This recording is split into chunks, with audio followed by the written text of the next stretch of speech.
अस्सलामुअलैकुम रहमतुल्लाहि बरकातुहू। Students, last class में गाना योगी पंडिता पुट्टराज गवाई लेसन को स्टार्ट करे थे। चाइल्डहुड के बारे में मालूम कर लेते हैं और उन्हें कहाँ पैदा हुआ, कब पैदा हुआ, उनकी वालिदा और वालिदा कौन, उनके मामा कौन और उन्हें कहाँ जाकर एडमिशन लिया। इतने डिटेल्स हमें लास्ट क्लास में मालूम कर लेते हैं। अब स्टूडेंट होकर उसका एक थॉट कैसा था, उसका एटीट्यूड कैसा था, उसका स्टूडेंट बनकर उन्हें किस तरह अदब सीखा था और उस्ताद को कितना इज्जत करता था और क्या क्या किताबें लिखा, कौन से लैंग्वेज सीखा एक अंधा बनकर भी, और उसे अवार्ड्स कौन से मिले, आज हमें मालूम कर लेंगे। ಸಂಗೀತ ಲೋಕದ ಜಗದ್ಗುರು ಪಂಡಿತ ಪಂಚಾಕ್ಷರಿ ಗವಾಯಿಗಳ ಸಂಚಾರಿ ಸಂಗೀತ ಪಾಠಶಾಲೆ ಒಮ್ಮೆ ಗವಿಮಠದಲ್ಲಿ ಕ್ಯಾಂಪ್ ಮಾಡಿತ್ತು.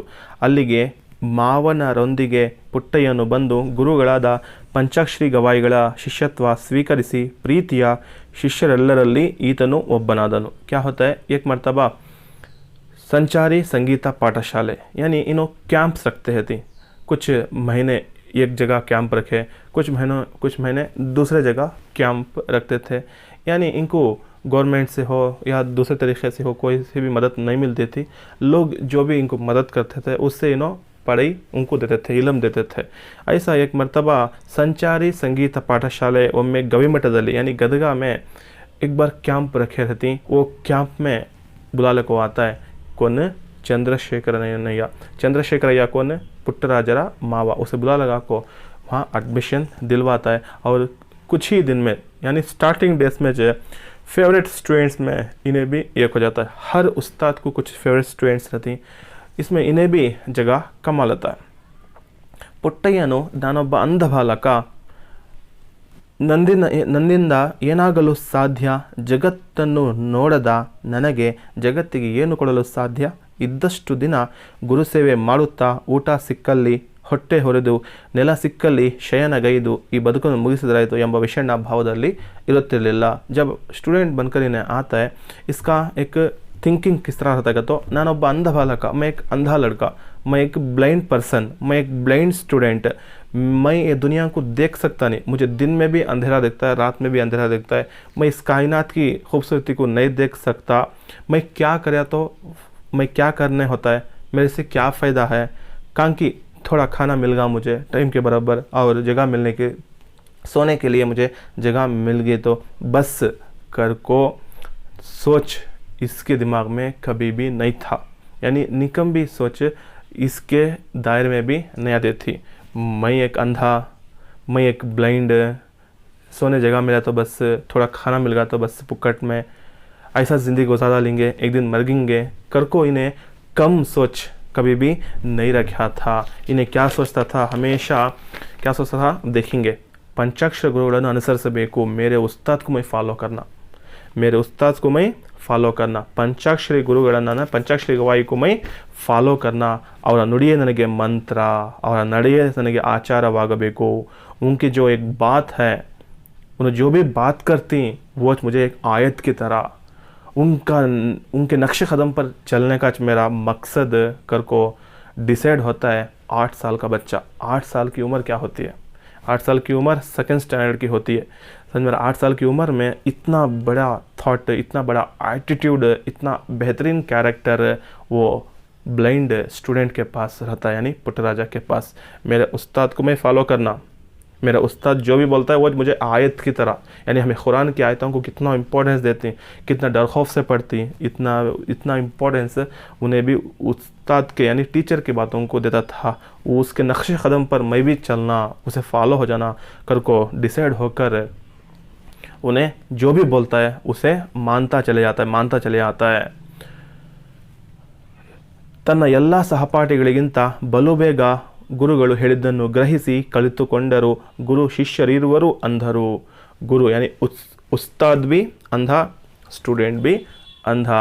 ಅವರ ಬಾಹ್ಯ ಕಣ್ಣು ಅಳಿಸಿದ್ದರು, ಅಂತರಂಗದ ಕಣ್ಣು ಅರಳಿತು। यानी उनके ज़ाहिरी तौर से उनके आंख नहीं दिखे तो भी उनका दिल का आंख खुला था करको बोलती। ಶ್ರೇಷ್ಠ ಗುರು ಮಾತ್ರ ಶಿಷ್ಯರ ಮನಸ್ಸನ್ನು ಓದಬಲ್ಲನು, ಅವರ ಅಭಿಲಾಷೆಗೆ ತಕ್ಕಂಥ ಜ್ಞಾನ ಕೊಡುವ ಶಕ್ತಿ ಶ್ರೇಷ್ಠ ಗುರುವಿಗೆ ಮಾತ್ರ ಸಿದ್ಧಿಸಿರುತ್ತದೆ। ಪಂಚಾಕ್ಷರಿ ಗವಾಯಿಗಳು ಇಂತಹ ಶ್ರೇಷ್ಠ ಗುರುವಾಗಿದ್ದರು. 1 ಮಾರ್ಕು ಬಹುತ್ ಇಂಪಾರ್ಟೆಂಟ್. क्या श्रेष्ठ गुरुविನಲ್ಲಿ ಎಂತಹ शक्ति ಇರುತ್ತದೆ अगर को बार बार एग्जाम में पूछता है. 8 साल से पूछ रहा है क्वेश्चन, इसलिए इस साल भी पूछने का चांसेस है. श्रेष्ठ गुरु एक बेहतरीन उस्ताद, बेहतरीन टीचर अपने बच्चों के बारे में क्या सोचा रहा था, ये क्वेश्चन. ಒಬ್ಬ श्रेष्ठ गुरु एक बेहतरीन एक अफजल टीचर बच्चों का दिमाग, बच्चों के दिल पर राज करता है. बच्चों को क्या होना वो मालूम करने को उनके सामने बताता है. वो लेसन हो, वो पोयम हो, वो नॉलेज हो, आ रीति बोधने मारताने वैसा टीच करता है. बच्चों को क्या ज़रूरत है, क्या नेसेसिटी है, वो देख ले को बताने वाला एक बेहतरीन उस्ताद. ये हमें 1 मार्क्स को हमने पूछता है. श्रेष्ठ गुरु ಏನು ಮಾಡ್ತಾನೆ, ಶಿಷ್ಯರ ಮನಸ್ಸನ್ನು ಓದುವಂತಹ ಶಕ್ತಿ, ಅವರ ಅಭಿಲಾಷೆಗೆ तो आसे, उनके आस को क्या होना, उन्होंने क्या चाहती, वैसा उन्हें नॉलेज देने वाला चाहिए एक बेहतरीन टीचर को बोलते. 1 मार्क्स ಇದು ಕೇಳ್ತಾರೆ. ಪಂಚಾಕ್ಷರಿ ಗವಾಯಿ भी ऐसा एक उस्ताद रहता है. ಉತ್ತಾಶನವೇ ಪುಟ್ಟರಾಜರು ಸಂಗೀತ ಜ್ಞಾನದೊಂದಿಗೆ ಸಾಹಿತ್ಯ ಜ್ಞಾನವು यानी म्यूज़िक के साथ इन्हें लिटरेचर भी सीखता है, म्यूज़िक के साथ नॉलेज भी सीखता है. नॉलेज भी सीखकर बहुत बड़े बड़े किताबों को इन्हें पढ़ता है. वो कौन से किताबों को पढ़ता है तो पुराने जो पोएट्स लिखे रहती, कौन सा तो पाणिनिय अष्टाध्यायी, ಶರ್ವವರ್ಮನ ಕಾತಂತ್ರ, ಕೇಶಿರಾಜನ ಶಬ್ದಮಣಿ ದರ್ಪಣ, ನಿಜಗುಣ ಶಿವಯೋಗಿಗಳ ಕೈವಲ್ಯ ಪದ್ಧತಿ, तर्कशास्त्र, न्यायशास्त्र, शब्दानुशास्त्र, छंदशास्त्र, कन्नड़ व्याकरण, इतने किताबों को उन्हें नीट से सीख लेता है. सीखता हवे उसे उन्हें अपने दिमाग में का हमेशा के लिए लगा लेता है. किस तरह सीखना उस तरह सीखता है. समझ मेरा क्या क्या सीखा उन्हें. 2 मार्क्स को अगर पूछेगा तो तुम्हें लिखना, इतना याद नहीं तुमना. कन्नड़ व्याकरण यानी कन्नड़ ग्रामर को सीखता है, प्लस छंदशास्त्र, छंदस्सु, समझ मेरा है. शब्दानुशास्त्र, न्यायशास्त्र, लॉ करके बोले जा, हमें तर्कशास्त्र, लॉजिक करके बोले जा, सभी किताबों को उन्हें पढ़ डालता है. और इतना हमें दूसरों का सहारे कभी भी नहीं लिखना, दूसरों के ऊपर डिपेंड नहीं होना अगर को बोल को उन्हें ब्रेल एजुकेशन सीखता है. ब्रेल लिपि बुलाती, ब्रेल लिपि मीन्स राइटिंग. ब्रेल लिपि यानी अंधे यानी ब्लाइंड पर्सन्स सीखने का एक education is Braille education. Board पर कुछ उन्होंने लिखती, समझ में लिखते ही समझ में बता डालती आकर उन्होंने, ताकि वो लेटर क्या है कर को उसे बुलाती ब्रेल एजुकेशन भी सीखता है. एक मरतबा इस तरह से होले आलूरू करने के गाँव में, होले आलूरू करने के गाँव में एक मरतबा कैंप रखे रहती कौन, पुट्टराज गवाई और उनके उस्ताद, बाकी के उनके स्टूडेंट्स सभी भी. वहाँ को उनकी माँ आती है. उनकी माँ को न सिद्धम्मा आकर बच्चे को अपने घर को भेजा लो, मेरे साथ भेजा लो कर को पंचाक्षरी गवाई के कदमों में गिरकर उन्हें रिक्वेस्ट कर लेती है. तब उन्हें एक माँ को कितनी इज्जत देना उतनी इज्जत देकर, अगर उन्हें तेरे साथ आना चाहता है खुशी खुशी उसे बुला ले को, तुम्हें जा सकती, मेरा क्या भी रोक नहीं है, मेरा क्या भी ऑब्जेक्शन नहीं है कर को बोलती. और इस बात को सुनकर खुश होकर बेटे के पास जाती है पुट्टराजा. लेकिन पुट्टराजा क्या बोलता है देखेंगे. पुट्टराजा क्या बोलता है तो ನನಗೆ ನನ್ನ ಸರ್ವಸ್ವವು ನನ್ನ ಗುರುಗಳು, मुझे मेरा सब कुछ मेरे उस्ताद, सोसाइटी के पैसों से मुझे पढ़ा को ही, सोसाइटी का ऋण मैं फेरना, ऋण फेर नहीं सका, मैं तेरे साथ नहीं आता, मुझे शादी कर लेना, संसार निभाना इसमें बिल्कुल इंटरेस्ट नहीं है, मुझे तो कुर्बान कर डाल कर को आंखों में आंसू बहाले को उन्हें माँ के कदमों में गिर जाता है.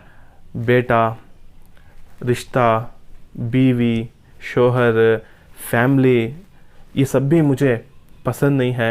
सोसाइटी मुझे इतना नॉलेज देखो है, सोसाइटी के ज़रिए से मैं इतना नॉलेज हासिल कर को हूँ, मेरी ज़िंदगी भी सोसाइटी को कुर्बान कर को उन्हें सोच कर सामने आगे बढ़ता है. और माँ भी समझकर उसे दुआएं देती है, जो भी तू चाहता है, जो भी तेरा उस्ताद बोलता है उसके रास्ते में जाकर तू हमेशा के लिए कामयाब हो जा बाकर को दुआ देती है. देखो यहाँ पेज नंबर 19 में फर्स्ट ऊपर के पैराग्राफ में है, निन्नंತಹ ಶ್ರೇಷ್ಠ ಪುತ್ರ ರತ್ನವೊಂದನ್ನು ಹೆತ್ತ ಭಾಗ್ಯ ನನ್ನದಾಗಲಿ, ಹೆಂಡತಿ ಮಕ್ಕಳು ಸಂಸಾರವೆಂಬ ಬಂಧನದಲ್ಲಿ ಬಂದಿಯಾಗುವುದು ನಿನಗಿಷ್ಟವಿಲ್ಲದಿದ್ದರೆ ನನ್ನ ಜೊತೆ ಬರುವುದು ಬೇಡ ಮಗನೇ.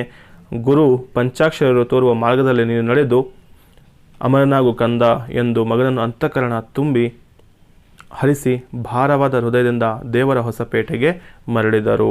ಪುಟ್ಟರಾಜರು ಲೌಕಿಕ ಬಂಧನಗಳ ಹೊಸ್ತಿಲನ್ನು ದಾಟಿ ಅನಿಕೇತನರಾದರು. लौकिक अलौकिक, लौकिक का तो दुनिया के झमेले में पड़ जाना, अलौकिक का तो सिर्फ दीन में यानी फैमिली रिस्पॉन्सिबिलिटी उसे क्या भी नहीं रहता, सिर्फ सोसाइटी हुआ और उसका खुदा हुआ उसके बारे में सोचना अलौकिक करके बुलाती है, अपोजिट वर्ड।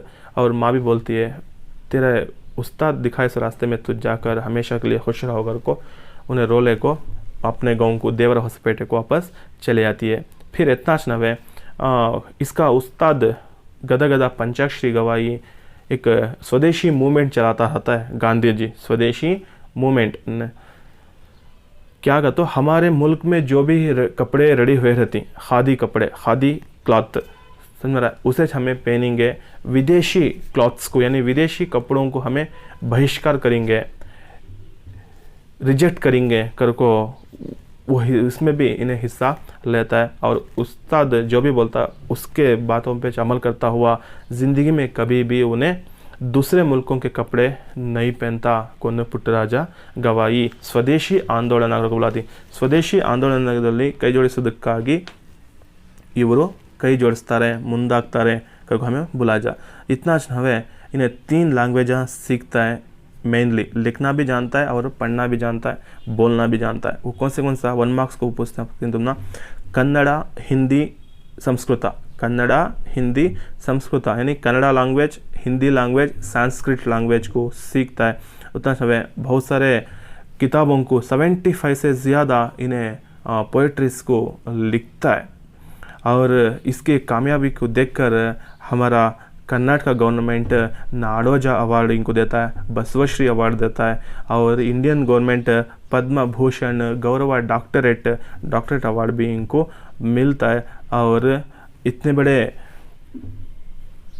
इतना कामयाबी हासिल करा सो ये हमारा पुट्टराज गवाई 17/9 यानी सितंबर 17 को 2010 में इंतकाल कर जाती हैं। और हमेशा के लिए हिस्ट्री में कुछ हिस्सा इनको भी बाकी रहता है। और लास्ट में एक बात बोलना भूल गया था, उनका रहन सहन, उनका फिज़िकली स्ट्रक्चर किस तरह था, ये 2 मार्क्स को पूछने का चांस है।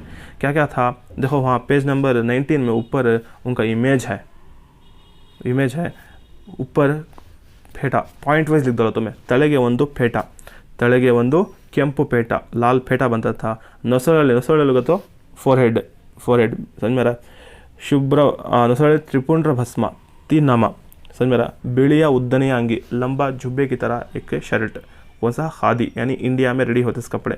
नेक्स्ट लुंगी यानी पंचे, फिर कोरड़ली रुद्राक्षी माले, तावीज़ की तरह नेक में तावीज़ थे मोटे जैसे। नेक्स्ट लकड़ी के चपला और हाथ में चलने के लिए एक लकड़ी यानी स्टिक, कई का तो उसे उन्हें अंधाना, इसलिए ये तुमना पॉइंट वाइज तुम्हें लिख डालेगा तो तुमना 2 मार्क्स मिल जाती। यहाँ को ये लेसन गाना योगी पंडिता पुट्टराज गवाई ख़त्म होता है।